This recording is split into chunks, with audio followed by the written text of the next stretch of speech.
somos una pequeña cuña entre dos enormes países, demasiado grandes. Y los países grandes tienden a ejercer su influencia, a veces con voluntad de hacerlo y a veces meramente por la inercia. Son muy grandes y nosotros somos muy chicos. Y por eso es que tenemos que defender, primero explicar, justificar la identidad nacional y después defenderla de la manera más firme posible y por encima de preferencias partidarias y políticas. Y yo diría que si escribiéramos la historia de nuestra patria como el Evangelio de San Juan, diríamos en el principio fue la bahía. Ahí está el germen primero de la identidad nacional, es la existencia de un accidente geográfico que si uno recorre toda la costa de la América del Sur, la costa atlántica, no va a encontrar mejor. Y sobre esos pequeños kilómetros, sobre esa herradura que es la bahía montevideana, se va a sembrar la primera semilla de identidad nacional. Los puertos en los tiempos de la navegación a vela y hasta el día de hoy, pero cuando la navegación era el gran medio de transporte, eran accidentes geográficos de una enorme importancia. O los estrechos, donde uno podía dominar el paso de las embarcaciones, o los abrigos naturales para las tempestades y que servían de refugio a los barcos mercantes y los barcos artillados, los barcos de guerra. Ahí está la presa que quieren dos imperios. Cuando el Tratado de Tordesillas hizo un tajo, no sabían mucho lo que cortaban. Primero el Papa Alejandro VI, después quienes firmaron el Tratado de Tordesillas hicieron un tajo. Dijeron, de aquí para allá es Portugal, de aquí para allá es España. No sabían lo que cortaban. No tenían ni idea de la dimensión. Pero eso quedó prácticamente es el límite que tenemos nosotros con el Brasil. Y entonces, al tener dos entidades coloniales, la portuguesa y la española, la rivalidad empezó a centrarse en estos pagos en la posesión de la bahía de Montevideo. Y como cosa muy disputada, como muchacha muy cortejada, empezó a adquirir un enorme valor. ¿Por qué los portugueses querían estar en Montevideo? ¿Por qué los españoles querían que no estuvieran los portugueses y estar ellos? Porque tenía un valor en la economía y la estrategia de ese tiempo. Esa es la semilla. Incluso estos días estaba leyendo un libro muy lindo sobre Artigas, escrito por Asunción. Primero vinieron los portugueses. Nosotros estamos a punto de conmemorar los 300 años de Montevideo, pero primero vinieron los portugueses, se instalaron. Lo que pasa es que se instalaron medio precario y vino Bruno Mauricio Zavala y los corrió. Tanto querían los portugueses que unos cuantos años antes vinieron a la colonia del Sacramento. Y si uno mira el mapa, el Brasil como límite natural, dejemos la parte política, es el Río de la Plata. La hendidura, el tajo del Río de la Plata, sería el límite natural geográfico. Políticamente no, era el Tratado de Tordesillas. Entonces Brasil siempre tendió a borrar Tordesillas en los hechos. En 1680, Manuel Lobo se instala frente a Buenos Aires. Los españoles en Buenos Aires fue una alerta tremenda. Se me vienen nuestros adversarios. Y Montevideo empezó a ser el puerto de Montevideo. Y nada más que eso, el puerto y su entorno pasó a ser la pieza comercial. inmediatamente las características favorables del puerto se convierten en motivo de conflicto con Buenos Aires. Buenos Aires, ¿qué representaba? El poder político. Aquí está el virreinato, ¿no? ¿Por qué Garay lo fundó ahí? Habría que preguntar. No había agua, no había bahía, no había madera, pero ahí se instaló lo que fue después el centro de poder más importante en el Río de la Plata hasta el día de hoy. Y con Montevideo empezaron las diferencias. Del lado de Buenos Aires, el poder político, el poder poner impuestos. Del lado nuestro, el puerto mejor. Y la realidad empezó a ejercer su influencia. Los barcos más importantes no podían llegar a Buenos Aires, paraban en Montevideo. La flota española no solamente tenía su base, llamémosle, en Montevideo, sino que el comando de la flota española estaba en Montevideo, no en Buenos Aires. ¿Por qué? Bueno, por razones que lo dictaba la realidad. Y en la rivalidad con Buenos Aires, como ustedes saben que hasta el día de hoy la tenemos, se agrega ya un ingrediente de actitud colectiva. No nos gusta que Buenos Aires nos ponga impuestos. No nos gusta que Buenos Aires sea la capital. Y ahí empieza como una rebeldía que también es un ingrediente. En este proceso vamos como echando en un caldero distintos ingredientes. Entonces, España vence políticamente, Montevideo queda el poder español y todo parece pacífico hasta que en 1811, bicentenario que oportunamente conmemoramos, empieza el movimiento de la Revolución de Mayo, que es una revolución, esto lo dice Bertol Ferré, es una revolución municipal. Fue revolución en Buenos Aires. Las provincias con Buenos Aires tampoco se llevaban demasiado bien, y eso que todavía faltaba liga, ¿no? ¿Qué pasaba del otro lado? Buenos Aires estaba en la boca del río. El que tiene el dominio de la boca del río domina las aguas. Al Paraguay le hicieron pagar caro durante años y siglos su condición mediterránea. Y a las provincias también. Es decir, Buenos Aires fue un centro de poder muy grande, de mucha influencia, pero muy egoísta.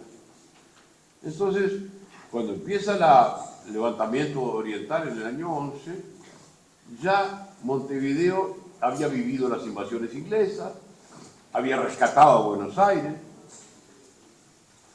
estaba cobrando nuestro germen, nuestro ser, de a poco iba cobrando virtudes y condiciones de políticas importantes. La milicia, fuimos a rescatar Buenos Aires, no fue bien, empieza la admirable alarma de Artigas y la revolución, 1811, con todos los problemas que ya tuvimos con los porteños. En el año 11, la provincia oriental, banda oriental, como se llamaba, adquiere otro carácter de independencia y de Estado. Se forma el Ejército Nacional. El Ejército Nacional, el Día de la Piedra, que es el día elegido, tiene su primera institución estatal, que es el Ejército Nacional, que vertebra la sociedad. Más tarde, 4 años más tarde, otra actitud del protector entonces de los pueblos libres, la Armada Nacional. Es decir, las dos expresiones de poder típicas de un Estado que todavía estaba en ciernes, se producen en esos años. Y por supuesto, la envoltura jurídica que marcan las instrucciones del año 13 ya le dan a la banda oriental el carácter prácticamente de independiente. ¿Qué quería decir independiente en esa época? No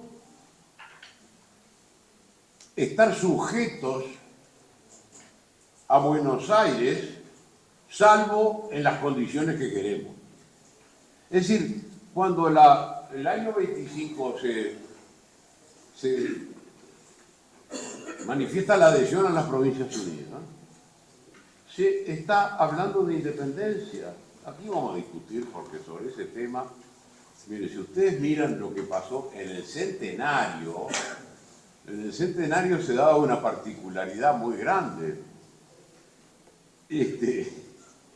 Hacía 2 años, 3 años que había habido elecciones con voto directo de presidente por primera vez. El año 22. Los candidatos fueron el doctor Herrera y el ingeniero Cerrato. Y ganó el ingeniero Cerrato por 3.000 votos. Entonces, la primera vez que había una manifestación electoral abierta, por supuesto, las señoras no votaban y el sufragio no estaba tan extendido, pero a todos los que podían se les hizo votar, había como una sensación de un equilibrio interno en lo que antes parecía que era un desequilibrio. Y en el año 25, en aquella constitución tan peculiar que elegíamos presidente y consejo de administración, el doctor Herrera gana las elecciones y es el presidente del consejo de administración. Entonces, en el país se estaba dando una paridad que trajo una gran discusión. Bueno, yo creo que lo que tenemos que sostener desde mi modesto punto de vista es que cuando se declara la independencia el 25 de agosto y la adhesión a las Provincias Unidas, se quería la independencia del todo con una articulación de respeto. Es decir, el planteo artiguista no es de federación, es de confederación, que es mucho más suelta que una federación. En la confederación las provincias son independientes y le dicen a un poder central, bueno, tú administras las relaciones exteriores, los temas de guerra y todo, pero yo soy independiente. Entonces ustedes me dirán, no es independiente, es independiente. Bueno, pero el camino es de la independencia. Yo sostengo, y creo que hay muchísimos argumentos para sostenerlo, hasta haciendo alguna broma, que las provincias, que Buenos Aires se independizó del Uruguay. Es decir, se produce el 25, se produce la campaña contra los portugueses, nos vienen a ayudar, al fin, después de haber echado a Artigas y haberlo derrotado y traicionado. 7 años después tenemos la batalla de Ituzaingó, tenemos la gran campaña del Fructuoso Rivera, retomando las misiones, uno de los episodios más lindos de nuestra independencia. Pero inmediatamente los problemas internos de la Argentina, que ya empezaban federales y unitarios, todavía no tenían las divisas, pero ya estaba Buenos Aires queriendo imponerle a las provincias, la provincia diciendo, somos artiguistas. A mí me pasa algo que lo hago con mucha picardía y mucho orgullo. Cada vez que me toca hablar en Córdoba, que a veces uno va por estas charlas, Córdoba, Entre Ríos o Santa Fe mismo, digo, saludo a la provincia oriental, la provincia federal artiguista de Córdoba.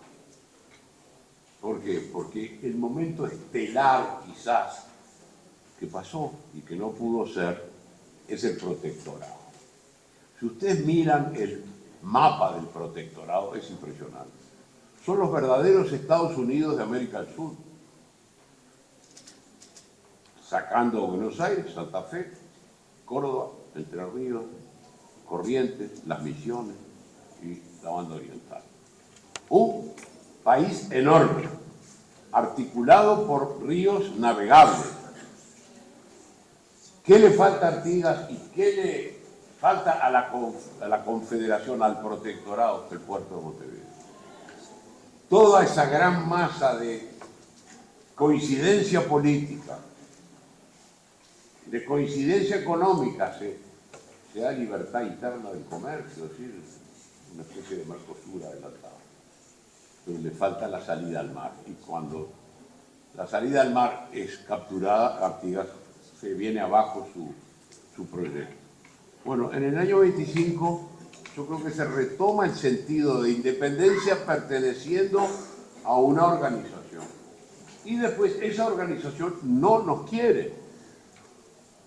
No nos quiere, porque tienen otros temas que atender, pero ustedes saben que la banda oriental ya, Artigas incluso le había puesto a una de las embarcaciones República Oriental. República Oriental. Ya estamos librados a nuestro propio destino y muy prontamente apareció un factor importante, el factor inglés.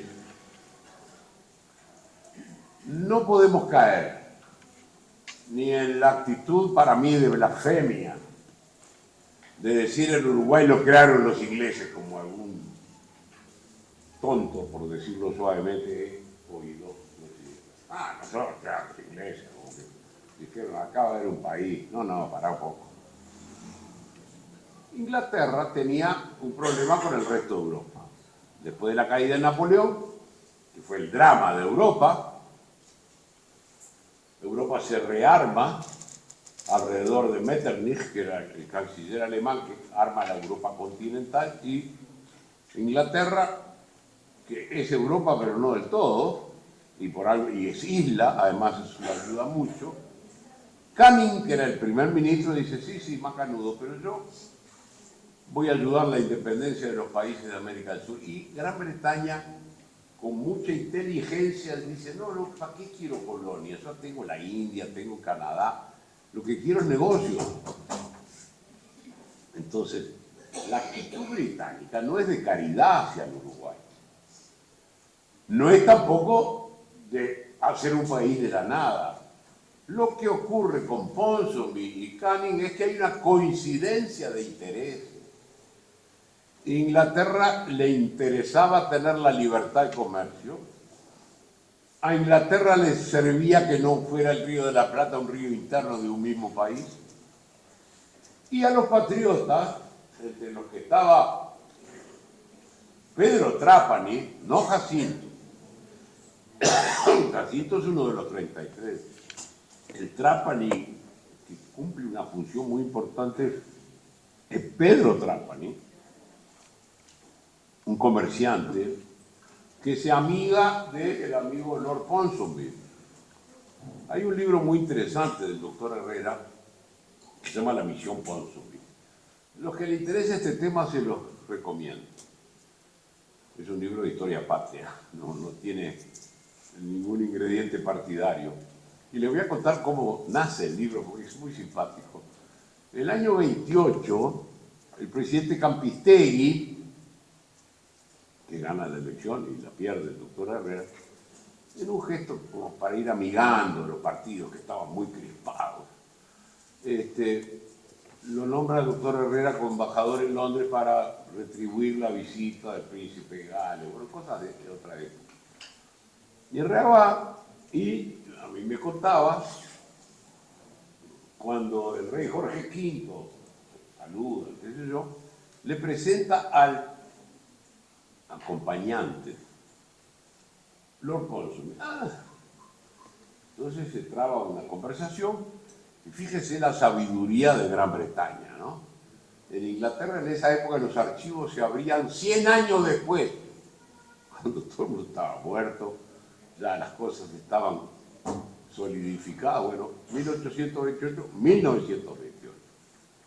Justo se cumplen los 100 años, entonces Herrera razona con el gobierno inglés y les pide permiso para entrar en el archivo de Lord Ponsonby.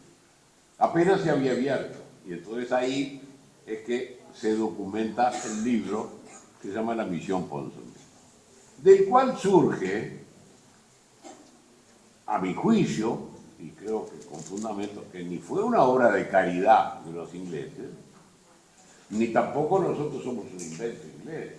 Había un interés que hemos ido describiendo, de no ser Buenos Aires fundamentalmente, y no ser Brasil, que se estaba formando, y el interés inglés y el interés de los orientales coinciden, y entonces se produce ese segundo bicentenario que ustedes van a conmemorar, no sé si yo estaré en este mundo, pero en el año 28, 25 el año que viene, año 28, la Convención Preliminar de Paz, que es un episodio muy interesante porque se refiere esencialmente al Uruguay, pero Uruguay no participa. La Convención Preliminar de Paz reconoce la independencia nacional, pero Uruguay no participa. Inglaterra, Brasil, Argentina, el Imperio de Brasil y las Provincias Unidas, como dice el doctor Herrera en este libro, no tuvieron más remedio que reconocer lo que ya era una realidad. Pero no se olviden que quedó una especie de tutela. Durante 5 años el niñito iba caminando, pero lo iban a cuidar, entre comillas, ¿no? Y el cuidado de país grande sobre país chico sabemos cómo es. Pero el hecho es que el otro hito importante es la Convención Preliminar de Paz. Y 2 años después, la Constitución de la República. Que ahí sí podemos decir hay una partida de nacimiento. Pero que ustedes ven que la gestación fue mucho más que 9 meses. La gestación de la patria empieza en 1726 con la fundación de Montevideo. Y todos estos episodios que hemos ido marcando, que son como ingredientes, decíamos antes, ¿no? Un poquito más, un poquito más, un poquito de esto, un poquito de otro. Y de a poco aquello empieza a cuajar y empieza a haber una conciencia diferencial. Nosotros no somos Buenos Aires, no somos Entre Ríos, aunque estuvo eso muy próximo a ser, no somos Brasil. Y empieza a andar nuestro país. Pero tampoco fue muy fácil la vida subsiguiente. Tenemos que cuidarnos hoy y siempre de no caer en lo que cayeron nuestros mayores, que fue mezclarse en los problemas políticos de los vecinos. La Argentina, que es un país tremendamente salvaje en sus diferencias, entre allí se daba gusto el cuchillo, ¿no? Y era siempre al extremo todo. Lamentablemente se mezclan, los unitarios vienen a Montevideo, se hacen amigos de don Fruto Rivera y los colorados, y los blancos con Juan Manuel de Rosas porque no queríamos las intervenciones extranjeras. Bueno, yo en ese lío no quiero entrar, saben cuál es mi opinión. Pero es uno de los males de los cuales tenemos que precavernos. Del otro lado, los farrapos, que eran contra el emperador, se hacen amigos de otros. Bueno, ustedes conocen mejor que yo los detalles. El hecho es que la guerra grande se debe a habernos mezclado en los líos internos de los países vecinos. ¿Qué pasa con el gobierno de Oribe? Oribe dice, acá no van a traer las presas los franceses porque acá no se venden. Somos neutrales. Sí, neutral, pero la neutralidad no se respetó. Tuvimos 9 años de guerra civil e internacional en el Cerrito y la defensa de Montevideo.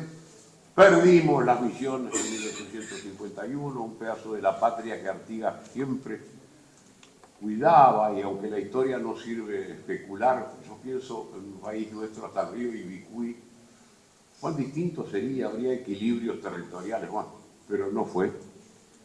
Y apenas pasa la Guerra Grande, de nuevo el problema con Buenos Aires, previo de la Triple Alianza, no quiere el gobierno nacional de Bernardo Prudencio Berro meterse en los líos, pasa lo que pasa, y vamos contra el Paraguay.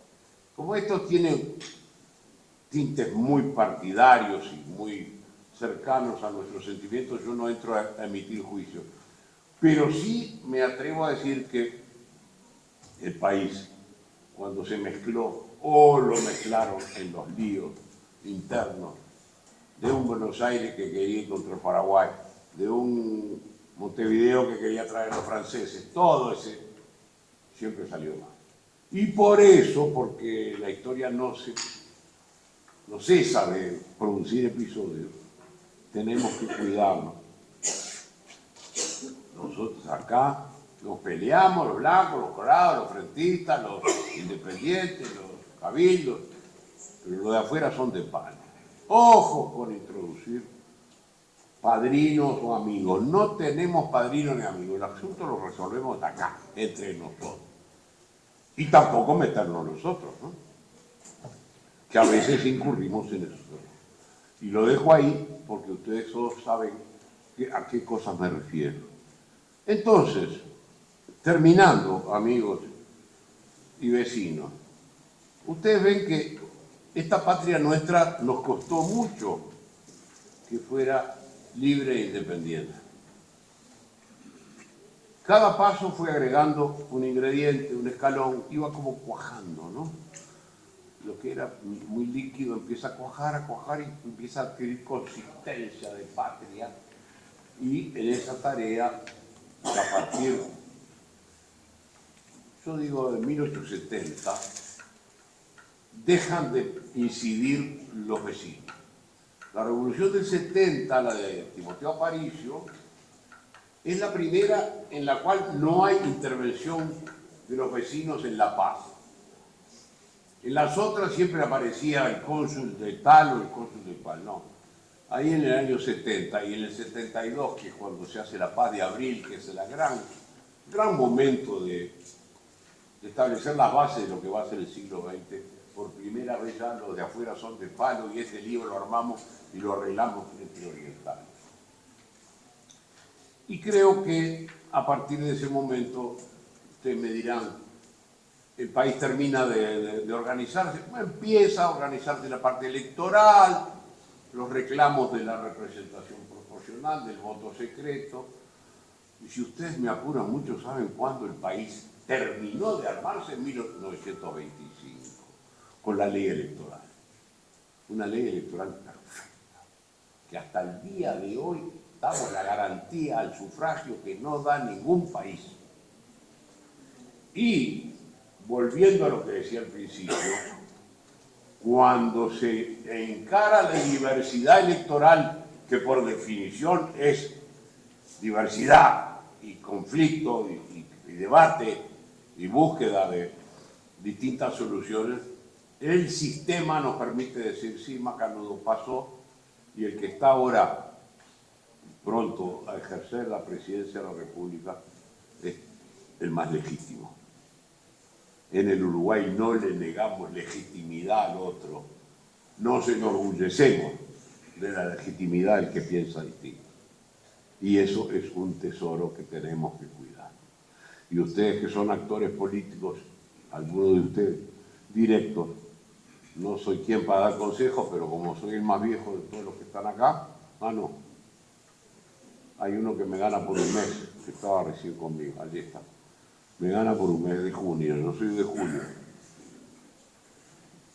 Que la campaña electoral no nos lleve nunca a traspasar el límite de la patria. ¿Por qué? Y porque después del último domingo de noviembre, viejo, alguno va a ser, y el que sea, que Dios lo ilumine y que haga las mejores cosas. Y el otro que ayude o discrepe, porque también eso es la patria. Muchas gracias.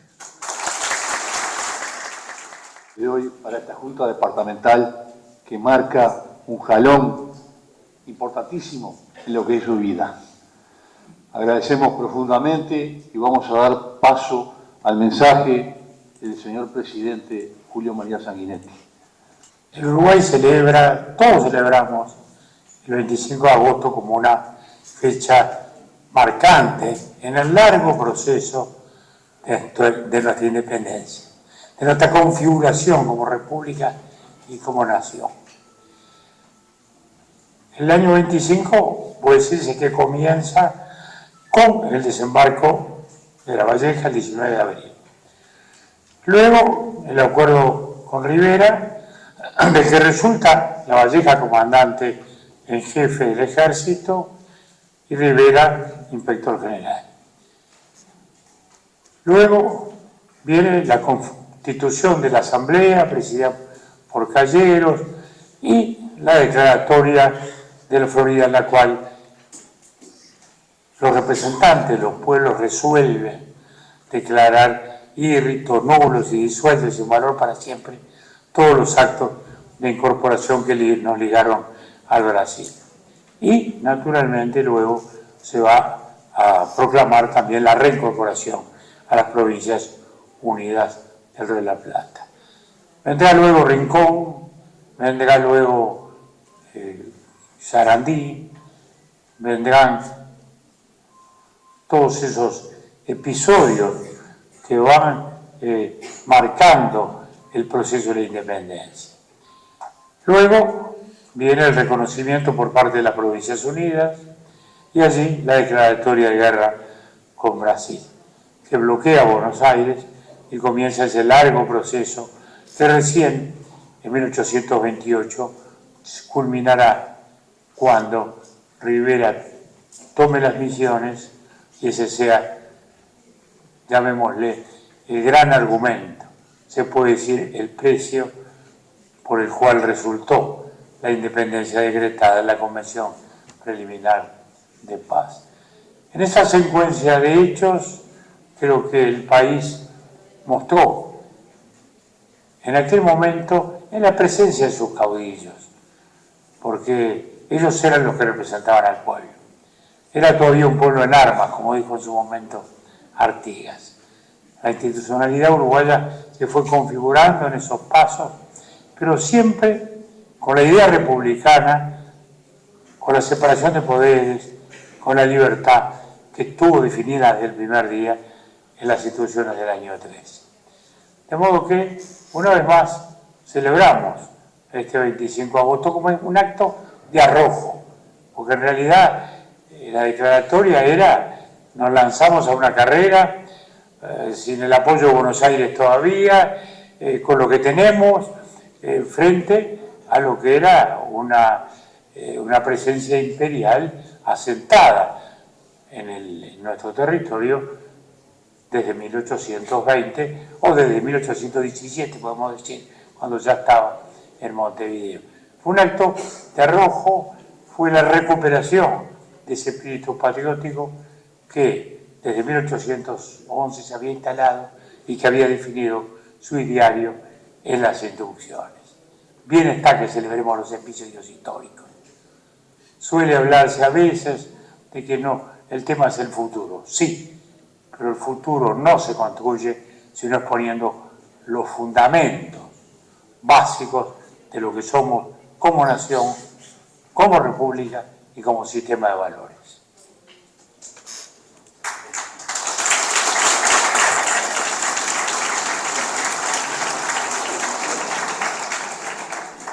Bien, conforme a lo acordado con los coordinadores de bancada, le vamos a dar la palabra, y dentro de ese marco le vamos a dar la palabra a la Edil Silvana Goñi para que haga uso de la palabra.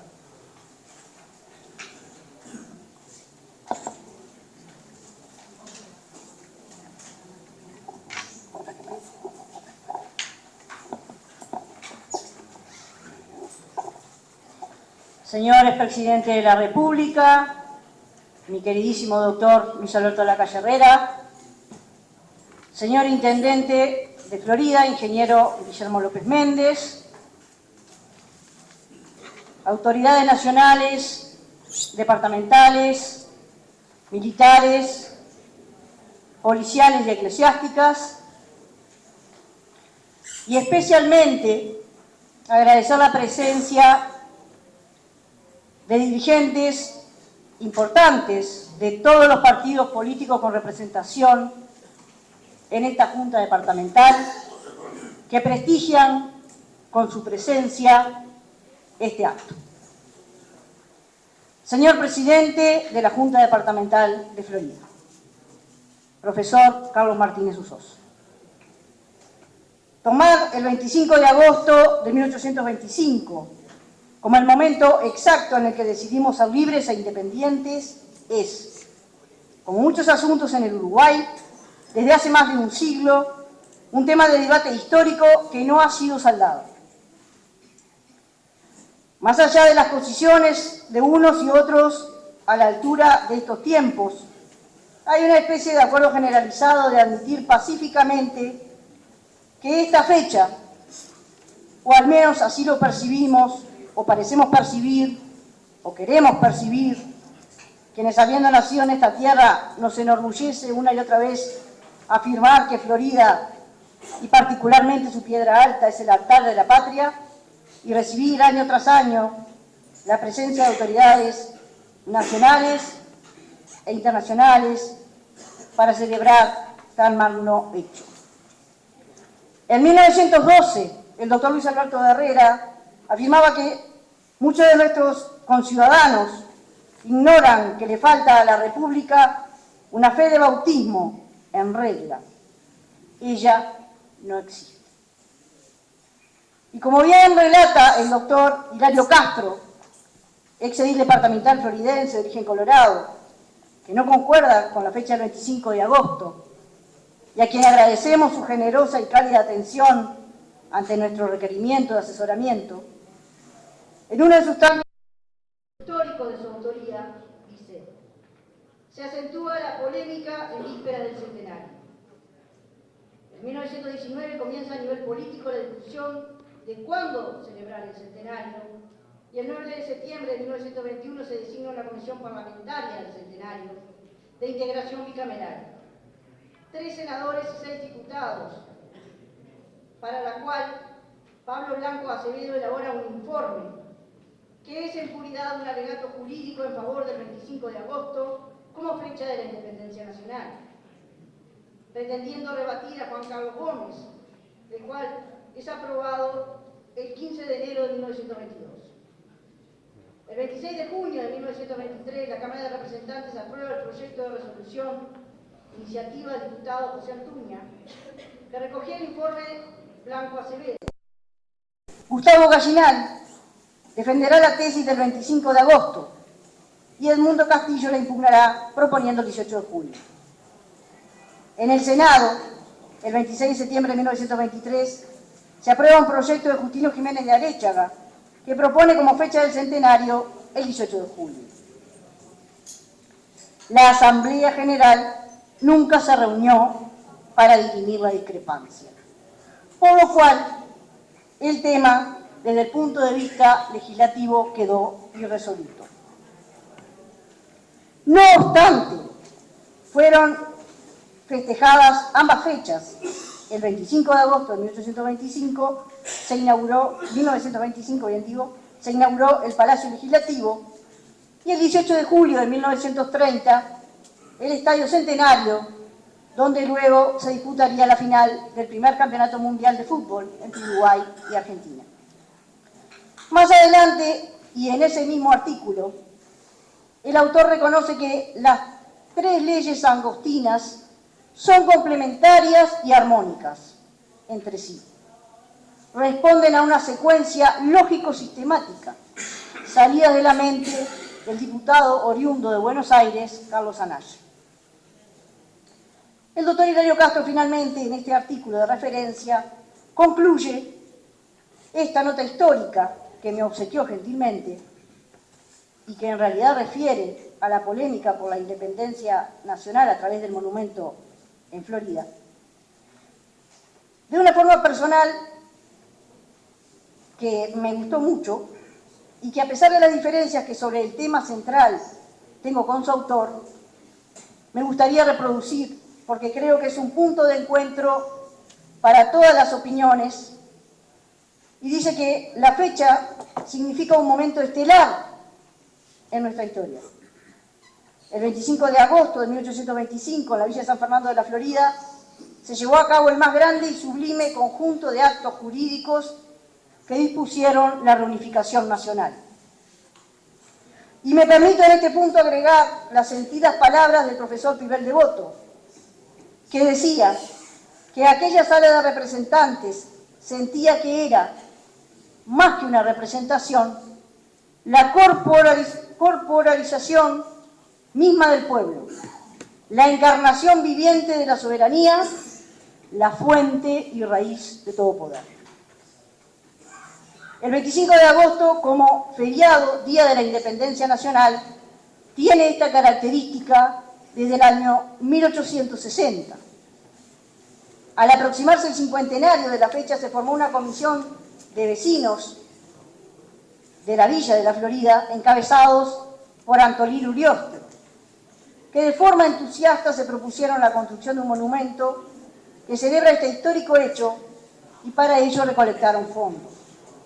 Finalmente, el mismo fue inaugurado en 1879, contando con la presencia de nada menos que el poeta de la patria, Zorrilla de San Martín, quien recitó en la oportunidad su leyenda patria. Con este mismo impulso entusiasta, los floridenses en 1925 celebramos el centenario de la Declaratoria de la Independencia Nacional. Desde siempre reivindicamos a Florida como cuna de la independencia, desde donde se proclamó esta, dejando de lado cualquier tipo de polémica. Desde siempre, en el imaginario popular, se asocia la independencia con Florida, por ser esta la sede de la Sala de Representantes en 1825. Y por sobre todas las cosas, es una fecha que nos une a los orientales por encima de banderías políticas. Ese es el verdadero significado y alcance del 25 de agosto. Más allá del contenido de aquellas 3 leyes sancionadas: independencia, unión y pabellón. Señor presidente, quiero resaltar justamente eso, lo que nos une desde aquel 25 de agosto de 1825, y repito, por encima de cualquier polémica, hasta ahora, y esperamos que también lo sea en los años por venir, el espíritu de unidad y patriotismo que nos provoca.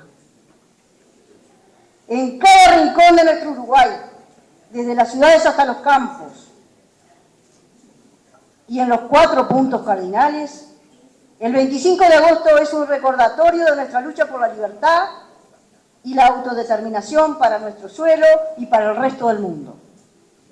Hoy, al conmemorar el 199 aniversario de nuestra Declaración de Independencia, rendimos homenaje a aquellos valientes que con su sacrificio y determinación nos legaron una patria libre y soberana. Es un momento adecuado para reflexionar sobre los valores que nos unen y para renovar nuestro compromiso con el progreso y el bienestar de todos los uruguayos. Señor presidente, ciudadanos todos, hoy nos reunimos para celebrar con pasión y orgullo el comienzo del camino hacia el bicentenario de esta fecha patria.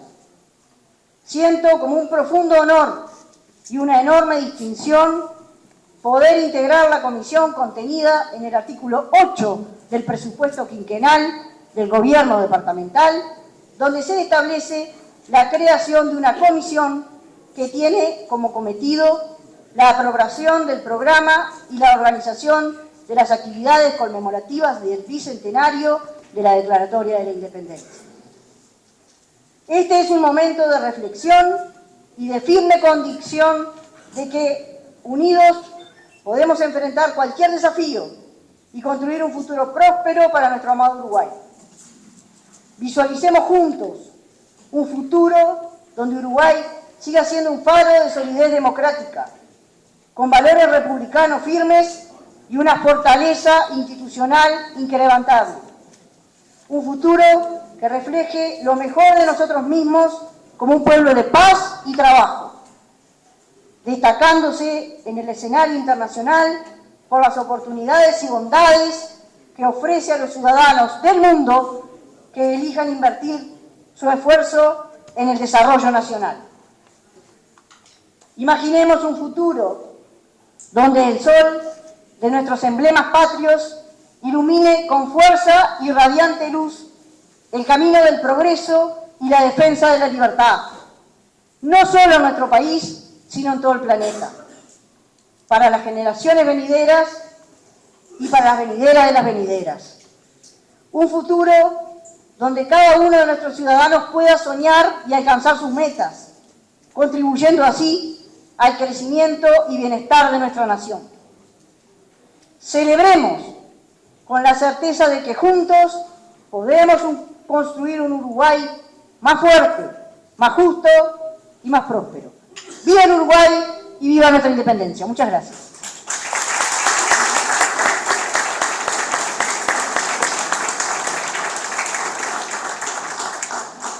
Tiene la palabra el señor edil Juan Lacasí.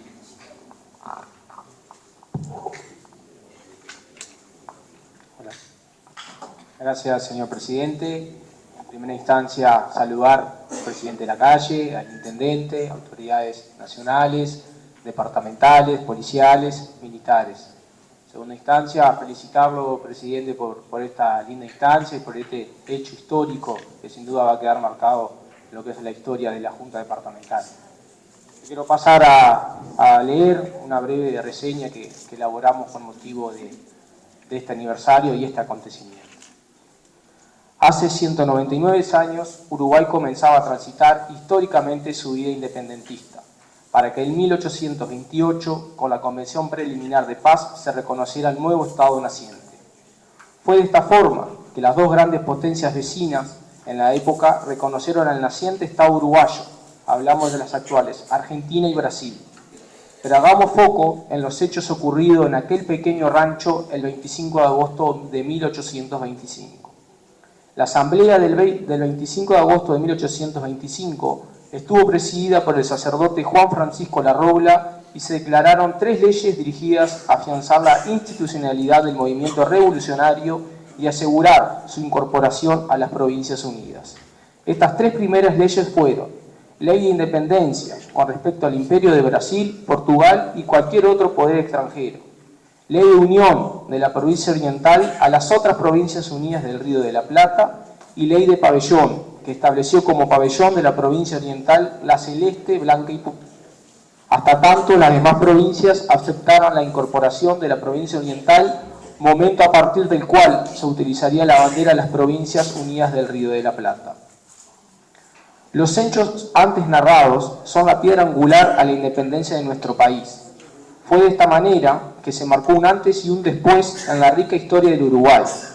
Aquellos hombres que se reunieron en aquel rancho con ánimo de libertad de todo yugo extranjero dieron el primer paso para la conformación de nuestro país, que culminará el 18 de julio de 1830 con la jura de la Constitución.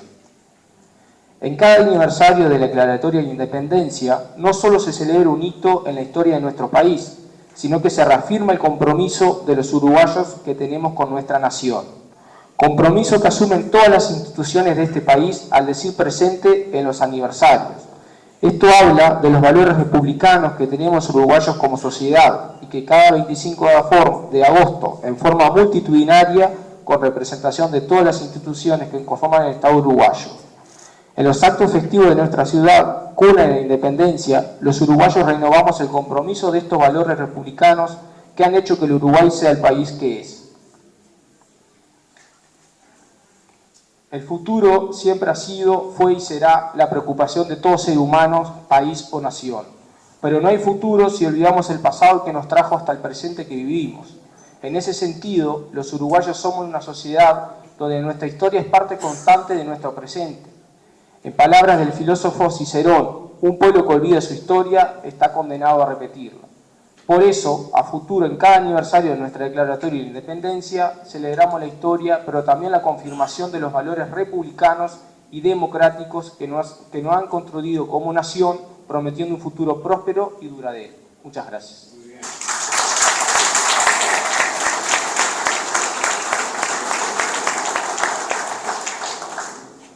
Recién observo que está también la subsecretaria, disculpen que no la saludé en su momento. Tiene la palabra el señor edil Nicolás Vaz. Muchas gracias, señor presidente. Debo confesar que estas cuestiones protocolares no son de mi particular costumbre. Por lo tanto, los saludos protocolares los resumo en el saludo al expresidente Lacalle por estar hoy acá. Este hecho a mí me marca mucho como mi profesión, que soy docente de historia.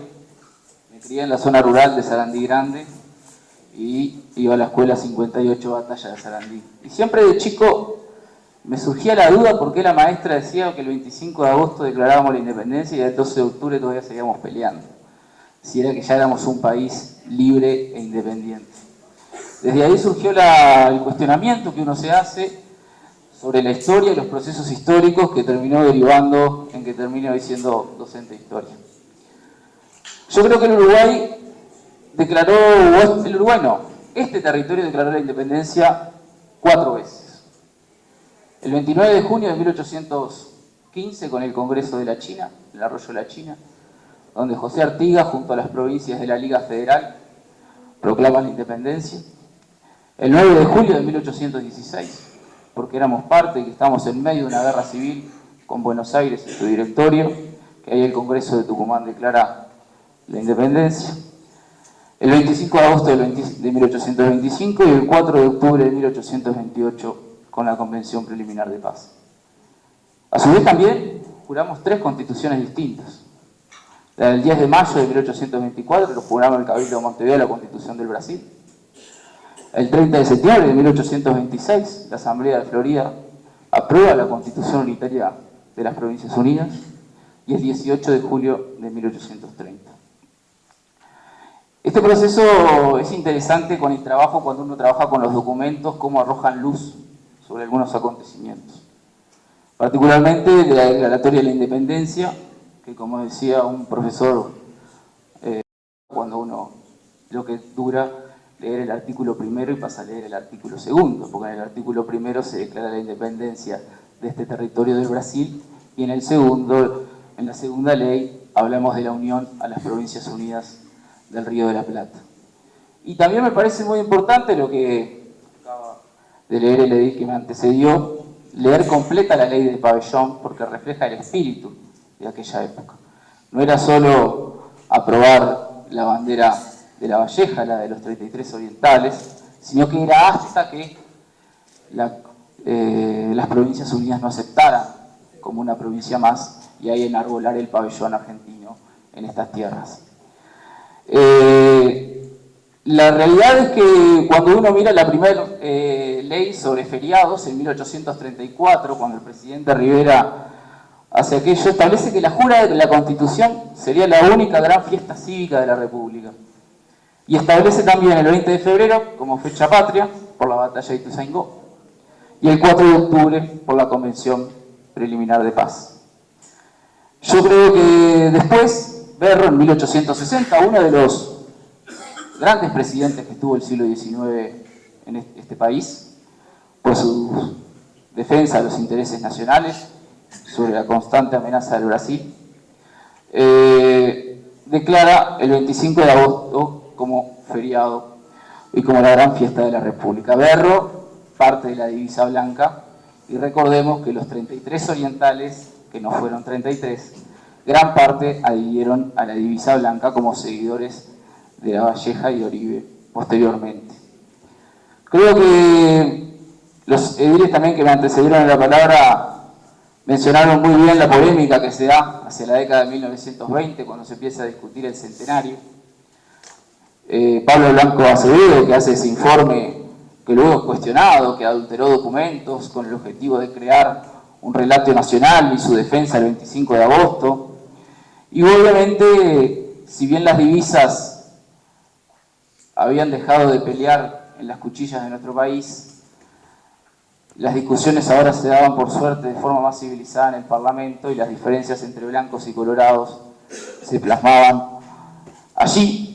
Y allí terminan aprobando 2 leyes, donde por un lado la del 25 de agosto y por el otro lado la del 18 de julio de 1830. Hoy el presidente Lacalle hablaba de esa constitución algo extraña, la del 19, que sin lugar a dudas fue un gran desafío para el país, pero yo creo sin lugar a dudas que fue una escuela de ciudadanía el hecho de hacer que todos los ciudadanos casi todos los años fueran a votar y dejaran atrás la vía de las armas para pasar a creer en la vía electoral con el voto secreto universal masculino, que después, hacia 1938, las mujeres votarían por primera vez presidencia de la República.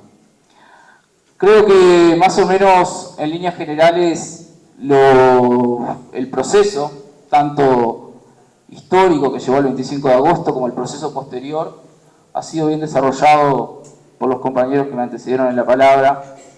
Yo solo quiero marcar la importancia en este país de los partidos políticos como pilares fundamentales de la democracia, que son prácticamente omnipresentes en todos los temas que tiene el país, incluso hasta para elegir las fechas patrias. Y creo que ese pilar es un pilar que como país tenemos que preservar, un valor que tenemos como país que preservar. Y por suerte, creo que en este país la democracia goza de buena salud, pero no nos podemos quedar en la cómoda creyendo que eso es así, sino que la democracia es un valor que se tiene que defender todos los días, no solo del discurso, sino también de la práctica.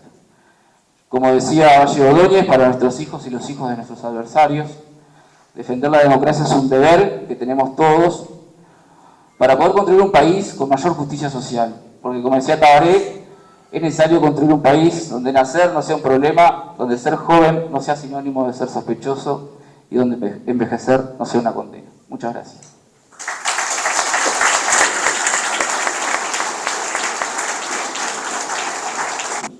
Porque coincidimos muchísimo en sus afirmaciones. Nosotros nos gustó encontrar la esencia misma de la orientalidad y nos hemos dedicado muchos años a leer esa esencia en los libros de historia. Y nos hemos encontrado que en realidad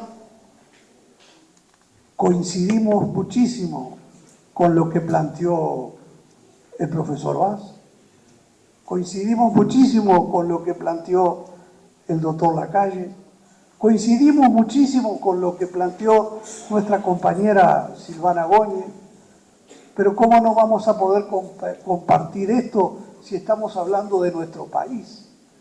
Pero en realidad creemos, entendemos, compartimos la idea de que el Uruguay, aparte de tener una identidad jurídica que la podemos discutir, tenemos una identidad psicológica, una identidad que nos hace querer vivir juntos, una identidad que nos distingue y separa de las bandas que están al lado nuestro. Nosotros decimos la banda oriental, la banda norte es la que ocupamos, la banda sur es la que ocupa Argentina o la que ocupa Buenos Aires. En el entorno que nacemos era un entorno de revoluciones en el mundo.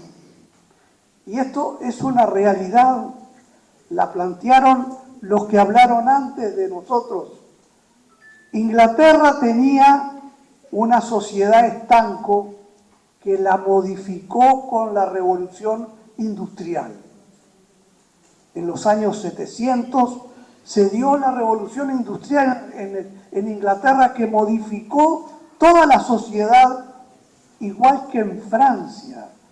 También había una revolución social que terminó con la Declaración Universal de los Derechos del Hombre. Y en Inglaterra se dio la Revolución Francesa, la Revolución Inglesa, la Revolución Industrial, y se modificaron los medios de producción. La mercadería se producía mucho más rápido de lo que se producía hasta ese momento. E Inglaterra tuvo el gran desafío de salir a vender su mercadería y a conquistar espacios para colocar esa mercadería que le sobraba a Inglaterra y por lo tanto invadió Norteamérica, se generaron las colonias y esas colonias se independizaron y generaron la Declaración del Hombre y del Ciudadano incorporada en la Constitución de los Estados norteamericanos. Miren de qué estamos hablando. De un cambio de la sociedad, de una revolución industrial, de una revolución francesa en Francia, de una revolución en España con la pérdida por la batalla de Trafalgar de la mitad de su armada, que no le permitía comerciar con las colonias españolas en América y no le permitía llevarse el oro y la plata para su capital, para su territorio, porque se había quedado sin custodia para sus barcos mercantes. Esa era la realidad del mundo en el momento en el que empezamos, en el año 1800, con los problemas acá en América. Y en realidad eso me parece que es lo que tenemos que marcar para poder profundizar la independencia nuestra. Que en un principio no fue independencia, no debe haber sido. Que lo que estamos festejando ahora en el año a 199 años es la Asamblea de la Florida. Eso es lo que estamos festejando. Pero el Uruguay es una identidad psicológica, una identidad sentimental, una identidad que nació por todas estas cosas que decimos y porque además a todos estos problemas de la sociedad y de las revoluciones que se armaron en el mundo, le tenemos que agregar como corolario la invasión napoleónica en toda Europa. Todo esto genera movimiento. Los Borbones se hicieron cargo de la Casa Real y modificaron la estructura jurídica de América. El virreinato del Río de la Plata pasó a ser no uno, sino dos. Nos dividieron el virreinato del Río de la Plata y le dieron autonomía al puerto de Montevideo. Y nos dieron autoridad para reclamar nuestra jerarquía y reclamar nuestra libertad. Y ese fue el momento principal, a mi entender, estrella, que nos permitió darnos el lujo de pensar en la independencia de estos países. Así fue que nacimos. La banda oriental fue escenario de disputas entre realistas montevideanos, revolucionarios de Buenos Aires y fuerzas federales del artiguismo. El artiguismo nace en esta época. A Artigas se le nombra jefe de las milicias de la banda oriental y estrena su título en la Batalla de las Piedras. Pero antes, en este año 1811, se produce el grito de Ascensión. Un acontecimiento muy importante para el Uruguay, para la banda oriental. Posteriormente, la Batalla de las Piedras, que las fuerzas de Buenos Aires, junto con Artigas, enfrentan a las españolas y las derrotan. Pero a fin de año, toda la banda oriental comienza el éxodo del pueblo oriental por discrepancias con Buenos Aires. Por discrepancias con Buenos Aires, el pueblo uruguayo o el pueblo oriental sale atrás de su líder porque los unía sentimientos, porque los unía sensaciones, porque querían estar juntos, estaban con ansias de libertad y de autodeterminación. Y eso es lo que nos lleva a nacer a la vida jurídica. En el 1811, para el Uruguay fue un año brillante, porque nos consolidamos como nación. Tuvimos ese sentimiento de vivir juntos.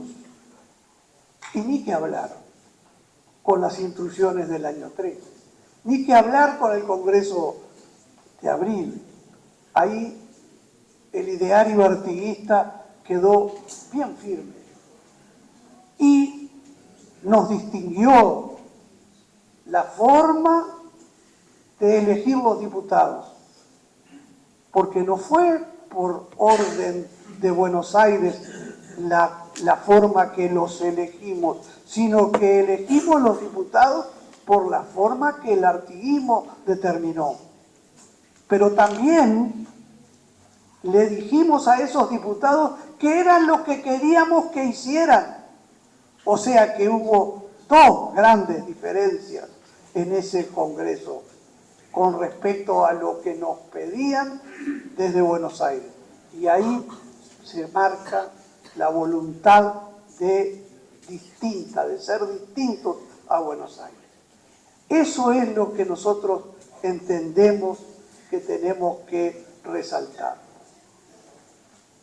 Y el 25 de agosto, a mi entender, es consecuencia de una fecha que es el cumpleaños de nuestra patria. Pero, ¿por qué? Porque la independencia, o mejor dicho, este sentimiento de ser orientales es fruto de un gran proceso, que es como si fuera el nacimiento de un ser humano. Es concebido, empieza a crecer, madura y en un momento determinado nace.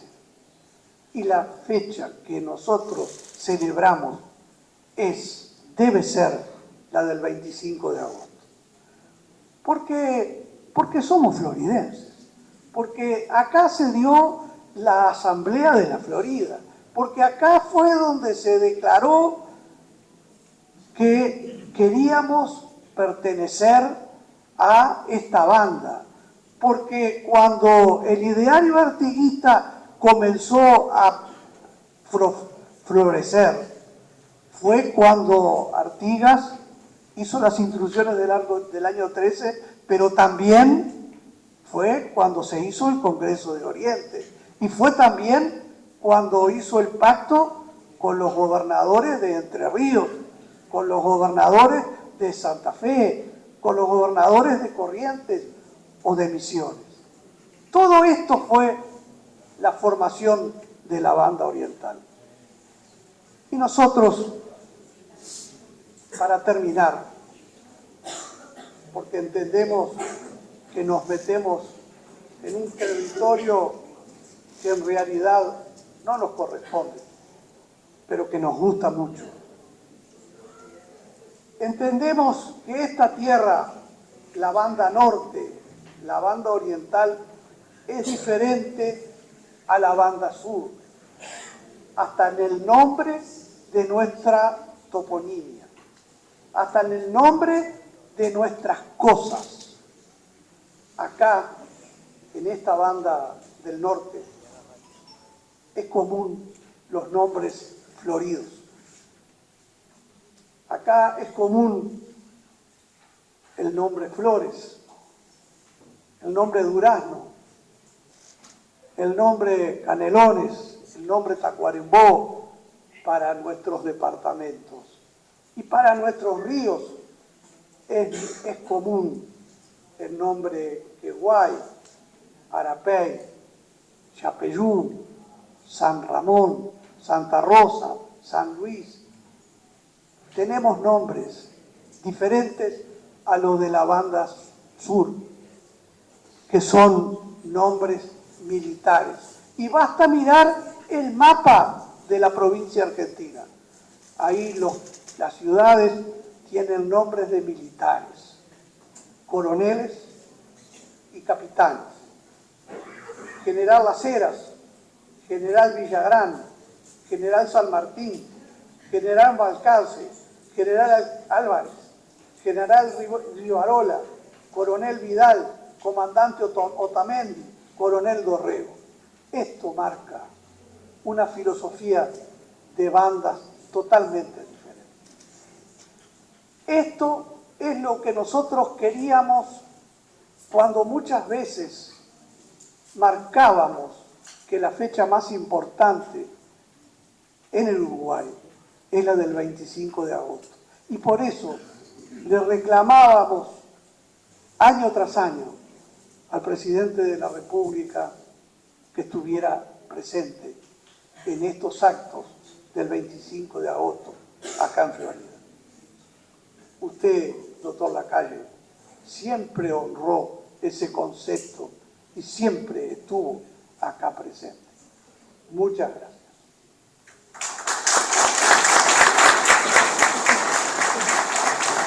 Bien, de esta forma finalizamos esta sesión solemne. Agradecemos a todos los presentes su participación y haberle dado marco a esto. Y bueno, será hasta una próxima.